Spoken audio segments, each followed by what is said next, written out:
wanna heal? Yeah. Wait, I gotta feel it? No. Ooh, I just don't know. But I wanna grow. Where can I go? To a safe place. Welcome to a Safe Space podcast, family. I am your host, Michaela Forbes. If you haven't yet subscribed to our YouTube channel, go ahead and do so now. Today, we continue our discussion on healing after divorce. Welcome in the room, media personality, Anthony Coakley, affectionately known as what? AC. Welcome to the show, AC. Well, thank you for having me. It's a pleasure to be here. You looking debonair. I was going to be here with you. You know, coming with the whole primal print. I had to bring it. I had to bring it. Bring it. I have seen you share your story a couple of times on a couple of public forums. And I'm going to say it's very thought-provoking, to say the least. Okay? Yeah. So I'm going to ask you to share your story again on a safe space. I will. Well, as it has been shared, I was married for 15 years. And I would say that those 15 years were quite eventful and traumatic. It ended in a very dramatic way. In the 15 years, saying that I wasn't faithful is an understatement. But I recognized that in that time frame, I was searching. And in searching, it led me to try to find my fulfillment in a lot of different ways. Ways, i.e. being women. Right? Women. And me being in media, making that connection was never hard. But I also was fueled by my ego. All right. And that was the major contributor to my infidelities. Yes. Major contributor to my infidelities. On the back end of it, my marriage ending, getting divorced, I was put into a place where I really had to, like Michael Jackson said, talk to the man in the mirror. Yes. And talking to the man in the mirror, the man up above, was having a conversation and allowed me to really examine myself, examine my life, and see how and why I got to where I was. Yes. And it was a real low place, a really, really low, dark place. But it allowed me to see that in that darkness, there was a light, and that light was transformation through God. And to be a better, different individual than the one I used to be. One of the things I prayed for in that time in my life was that God would grant me the opportunity to be able to tell my story so that I would hopefully have a positive impact on other men. Not to walk the road I walked, not to participate in the actions that I did. My story is precautionary. That's what it is. It's really a precautionary tale. That it may seem shiny, it may be very tempting, very alluring, and for some period of time, it's going to be very enjoyable, right? But as usual, it's all going to come crashing down, and you are going to pay the price for it. Your children will pay the price for it. Definitely your spouse is going to pay the price for it, and there are other areas of your life by extension that the price will be paid. Yes, you're going to pay a price that you're not willing to pay, or it's too much, it's too high. You're going to pay a too high but price. See, your ego tells you, like in my case, I can handle this. I's the man. I's AC, I's AC. But you find out very quickly. So before we go back to you being AC, I remember you talking about your grandfather. I want you to unpack that and how seeing your grandfather when you were little and his life kind of had an impact on your life. Well, I grew up in a home with my grandmother. My grandmother and grandfather were separated, but my grandfather lived with his common-law wife, but yet still maintained a very close relationship with my grandmother. My grandfather, every morning he would come to the house and there would be his hot coffee on the table, breakfast there for him when he required it, because he would come to pick me up, take me to school. Yes. So every morning and their relationship was one where they were not living in the same space as a couple, as a married couple. They never got divorced. Yeah. Okay. But yet still, they operated with this sense of responsibility for each other. Whatever my grandmother needed, she got on the phone and called him. And when she couldn't reach him, she would then reach out to his common law, our wife. Yes. And so they had that kind of relationship. And not knowing, to me, the impact of seeing that had on my life, because there was a point in my marriage when I packed up, moved out, left my wife and my daughter there, and was living with another woman for some period of time. But yet I did maintain my home. Whatever my wife would call and say she needed, whatever needed to be done, okay, no problem. I make sure those things were done, took care of those things, just as the example that I saw. You saw, exactly. And so you have to be very careful with your life living, because the examples that you could be setting, the seeds you can be planting, those seeds are going to take root and they will grow. So you have to be careful of the seeds that you're planting by your life living. I want you to share that story because it's a common story I hear a lot about our grandparents, grandfather, grandmother. And I always wonder, was your Grammy happy? At the end of the day, was she happy, or it was just that I'm getting provided for and that's all I can? I would think she was content. That's how I would describe her state. She was content. Okay. And being the person who raised me, she had a huge impact on my life. Yes. A lot of that generation, some people never get divorced. They die without getting divorced, but they live with their common law wife, and the common law wife gets nothing, but they die not getting divorced, which is like, wow. I think it's changed a lot over the years. Oh, that generation is past. That's gone. You know, that ain't happening no more.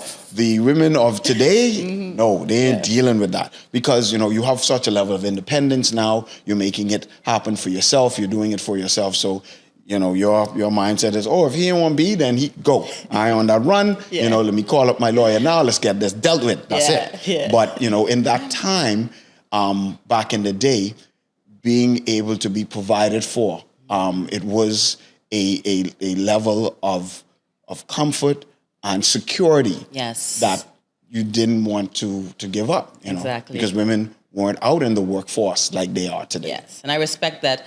But guys, provision is more than financial.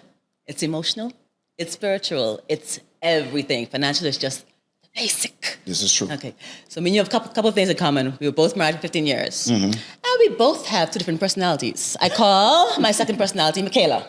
I say, y'all don't want to see her. God's still working on her. So tell us about your second personality that takes Michaela to a different level. Tell us about that second personality known as AC. AC. Okay. AC is the very out there, very energetic, very enthusiastic, engaging guy. Being, of course, in media, a radio personality, that's a part of what I do, and how I do it. But then, AC transcends a lot of time off the microphone. When the mics go off, the AC is still rolling. So AC has been the guy that's in the heart of the party, keeping the party pumping, whatever event is happening, AC's right in the midst of it, being the life of what's going on. And AC has an ego. AC has a huge ego. Huge ego. So he had to be bridled. That much I would say for sure. Yeah, he had to be bridled. AC is an extreme extrovert. AC's never afraid to be the one that's either center on stage or center of attention. Not a problem whatsoever. Wherein Anthony's a very quiet, reserved guy. And Anthony is a deep thinker. Anthony is very emotional, can be very emotional. Okay. AC? No emotion there. No. We jamming. That's AC. Are you learning to balance both? Like, how are you? I know you're engaged now, so have you been better at balancing both personalities? I have become much better at that, particularly because I had to understand that AC needs to only exist in the realm where he is required. Yes. And that is Radio. yeah, or on a stage hosting something or something of that nature. AC needs to exist there.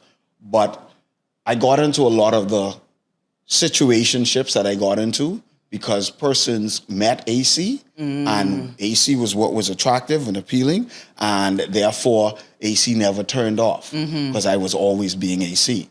But introducing Anthony has been it's been a process for me because getting to know me, the real me, Anthony, more so than the persona, has been a process that has really happened on the back end of my marriage, in the recovery state, in the healing process. I have gotten to really know and understand more about myself because I was alone. It's true. It's true. In the marriage or, relationship after relationship. Let me put it like this. I stopped counting relationships after about 25, 28 in my marriage. That's when I stopped counting. I wouldn't talk about what existed before that, situationships. So I've never really been alone. There was always someone or someones. Yes. Usually someones on a regular. More than one. You had a lot of time on your hands, AC. You made time. I'm very good at orchestrating, maneuvering. Okay. Okay, so I'm going to ask you this question: how important is being vulnerable in a marriage? It is critically important because, marriage, and these are some things that I have come to learn afterwards because I've made it a point to try to study marriage and get an understanding of what it is and the tools or skills of how to make it really work. Yeah. Marriage introduces you to yourself. Yes. Okay? It does. And it opens you up far more vulnerable, right? And far more transparently to the person who you are married to. That's what it should do. Yeah. If you are really being engaged in your marriage. If you are going through the motions, if you had a wedding, like a lot of people do, they have a wedding, but then they don't transition that into what happens afterwards, the marriage. So if you're really being engaged, if you're really being intentional, then you are going to be vulnerable because you're going to be realistic, you're going to be honest, you're going to be truthful about how you conduct yourself, about who you are, what makes you tick, and then learn the person that you're married to. Yes. Because like begets like. And if you're being vulnerable, if you're being honest, if you're being truthful, it should, if both parties are doing that, yes. Because you're a unit. You should be a unit. Yes. Yeah. And I think vulnerability was definitely one of the issues I experienced in my marriage. But it's almost like you cannot force somebody to be vulnerable. No. They have to almost want to be open with you. You try to create this space, but they have to almost want to be open for you. I feel like vulnerability and intimacy is connected. So into me you see, and yes. into you I see. Right. So let me into you. So I feel like that is so important in a marriage. I feel like to let your partner in, that will bring you so much closer, and you would be surprised that your partner will accept you for you, but you have to be brave enough to show her or him who you really are. Okay? And the thing is with that too, that being brave enough, as this podcast is called a safe space, you have to create a safe space so that your partner will feel brave enough to be vulnerable. They won't feel as if they're going to be judged. Particularly as men, to be vulnerable is something that does not come easy for us. So as a woman, you've got to make sure that he is going to feel like, you know what, if I tell her about this, if I open up about this, if I reveal these areas of my life, the things that I'm insecure about, when row day come, you know, because listen to me, y'all and row Don't day. bring it up. Oh, when you no, you cannot do that. You cannot use those as weapons against him. He has to know that, you know what, this is truly a safe space. Yeah, this is a safe space. Yeah. I am a safe space. Okay. We will take a break and be right back. A special thanks goes out to all our sponsors. Jadazzles, Hair by Onyx, Makeup by Ajua, Maybelline, distributed by Lowe's Pharmacy, and On Point Shipping. Thank you very much. Welcome back, family, to a Safe Space podcast. Today, we have our staple guest with us, Miss Ria Christina. Hey, Ria. Hey, Lady in Michael. red. So Ria and I met in a program she facilitated through her church, Legacy Church. Please tell our audience or remind our audience what's the program you offer. All right. So Divorce Care is a 13-week program which is primarily geared towards helping persons with navigating the space of if they are in divorce or if they are thinking they're not sure where they are just yet. It's still a good program for persons to actually go through. Yes, and I went through the program and I recommend it highly. It confirmed to me that I was doing some stuff right, and then it actually said, no, you're doing this one wrong. So I want to know what was the healthy path if I was going through divorce, the most healthiest path. One of the things I would want to add, and I think it's important that persons know as well, is as we are, for me personally, in having to facilitate divorce care, it's not only for members of our church. Yes. It is, because you're not a member of our I church go to and you, Harvest, but I've and been you looking, participated, Legacy. right? Yes. So it's not just for members of our church, it's really for the public at large. Yes. All because having the conversation about divorce, it's almost as though it's a taboo conversation in our society. Yes. So I went and I approached my pastor and I was like, hey, I Yes. think we need to go ahead and do something here. And she agreed. So we have the program that's open to anybody. Yes, and it's a global program because I did it here in the Bahamas, but I had a friend who did it in Washington, D.C. So Yes, it's it a is. global program. Mm-hmm. So, Ria, AC and I talked about vulnerability. We talked about intimacy. Anything you would have to offer or add on that topic from your experience? Yes, definitely. So in terms of being vulnerable, it's one of those things, it's very difficult. We find it's very difficult, even when we talk about some of our past experiences, some of our upbringings. We may have seen some examples where having to be vulnerable, even in the spaces or with some of the examples with our parents, it may have been very painful. So some of us, for that reason, may choose to pull back. But of course, as you think about having to navigate the space of trying to cultivate a safe space within the marriage, you have to be okay with being vulnerable. Yes. And it's vulnerable to the point where you're still setting the example for your kids, right? And in doing so, it's not where you're positioning yourself where you're actually going to throw things back in your partner's face. And then you want to go ahead and have these big bust-ups, if I could say it like that, in the front of your kids. Rowdy. Yeah, you have to know how to navigate some of the spaces. There were times when, I will say this, after the divorce or while navigating the divorce process, and this still kind of, it gets me at times, is because my kids actually, they came to a point, Mommy, what happened? Why? And one of the things that I held near and dear to me was, it wasn't for me to have to blast their father to them. Yes. That was not for me to do, Yes. to blast their father to them or about him to them. And they were like, so how come we didn't see this side of you, or we didn't see you crying? It didn't seem as if anything was so wrong. Yes.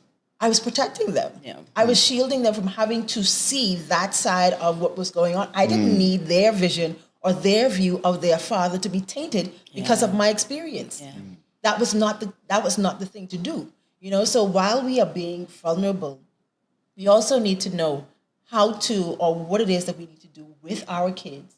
How is it that we're navigating that vulnerability for them and having to set the proper example when it comes to them. But being vulnerable with your partner is utmost. It's and key. I think one of the things that AC said is, for men, it's very difficult. one of the things and I've heard this enough times, like even when it comes to having pastors, go in for counseling. He's a man just like me. What do you got to tell me? What could he tell me? Yes, I've heard that a lot. A lot. But you have to be humble as a man, as a woman. We have to be humble enough to realize that we don't know it all. We don't know it all. And there may be somebody else that would have experienced some other things. And even here it is now on the safe space. Each of us had our own experiences. And the purpose of us even having this conversation is to help somebody else. You don't have to go through the same things that I went through. I'm telling you by way of my experience what it is that I did. Yes. So take the lessons, take the learnings from what it is that I would have gone through. And you don't have to take everything. Yes. You're being served a buffet right now. Take what you need. Take what it is that you need, Yes, take what you need. improve yourself and navigate the space so that you can move on. Take what's for you and leave the rest. What's not for you, exactly. Yes. So AC, you talk about this concept, and I want you to tell our audience about this concept. The spiderweb concept. And I'm like, what that is? The spiderweb concept. Oh, okay. It is, we as men, we have, as I've already shared, many of us have this ego, and as Rhea just alluded to, I ain't going to no pastor or no counselor because they can't tell me nothing. I's man and I know. And then you go out there and you run into one of the traps. The traps look good because they's come, and every trap, understand, every trap that is set for you is for you, okay? The devil, let me just put it straight to you, will never, ever offer you what you don't want or think you need. And when I say think you need, I mean think. Because you will look at somebody and say, oh, she this and she that, and my wife don't do this and my wife don't do that. That's what I need. You think you need. And then when you think you need, that thinking you need it becomes now desire. So guess what? You want it. But you don't need it. But you conjure up this need for it that then comes desire. And that's where the trap is set for you. And the Bible tells us about snares. A snare is a trap where the prey cannot actually see the trap at all because it is camouflaged. And once whatever is being hunted is caught up in that snare, it can't get free. For me in my life, from situation to situation, it was like walking into spiderweb. Usually you can't see it. If you walk into spiderweb, you can't see it. Or if you imagine what happens to a bug, a fly, for instance, that flies into spiderweb, they can't see it. But once they fly into it, or once you walk into it, you'll be like, oh, it's a piece of spider. And then you, like, it's all over you. Yes. And sometimes you think you get off it, and then it's like, the more it's still there. Right? And let's say as a bug, a fly, for instance, the more the fly tries to break free, the more it gets stuck, the web gets stuck to it, right? Yes. And that's what happens to you because your ego causes you to make yourself vulnerable to the snare, to the trap that's out there for you. Yes. And understand this. And I'm saying this from the depths of my heart right now. And not even from the depths of my heart, but from the word of the Spirit. Don't fool yourself in thinking that you could outdo an entity that's been here from the garden and then swing everybody from Adam and Eve to today. Yes. You ain't smart enough. You ain't wise enough. Don't fool yourself. Don't let your ego, the Bible tells you that pride goeth before the fall. It is usually your pride. My pride was my issue because I was AC. And if you think about all of the great men of history, what happened to them? It was their pride, their ego. Yes. And the more and more you try to say, oh, I got this, bro, you ain't got it. You're only fooling yourself. Because that spider web, when you get caught up in that, it ain't easy. Truly, it is God's deliverance that freed me. And we can that gave end me a that way out. right there. God's deliverance. I'm going to ask AC to pick from the healing bowl. He's our first-time guest. And read into the camera what it says. This have the lotto numbers on it, like the It's better fortune than cookie? Lotto. Better than Lotto. It's not lotto numbers like the fortune cookie. You know.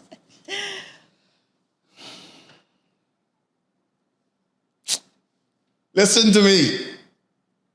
The next season of your life and mine will be the best season of your life and mine. I'm taking this right here. Then Did you hear me? next Did you hear me? season will Hold on, be the I have, best season. Can I like do it that. as AC? I want to do it as Yeah, AC. do it as AC. Yo, the next season of your life is going to be the best season of your life. Amen. Yeah. There you go. Thank you, Rhea. Thank you, AC. And family, remember, do not get caught in the trap. See you next episode. Yes, I wanna heal. Yeah. Wait, I gotta feel it? No. Ooh, I just don't know. I don't know, but I wanna grow. Where can I go? To a safe place. Talking about a safe space. Yeah, a safe space. Special thanks to my glam team. Hair by Onyx, makeup by Ajua, clothing by Jadazzles.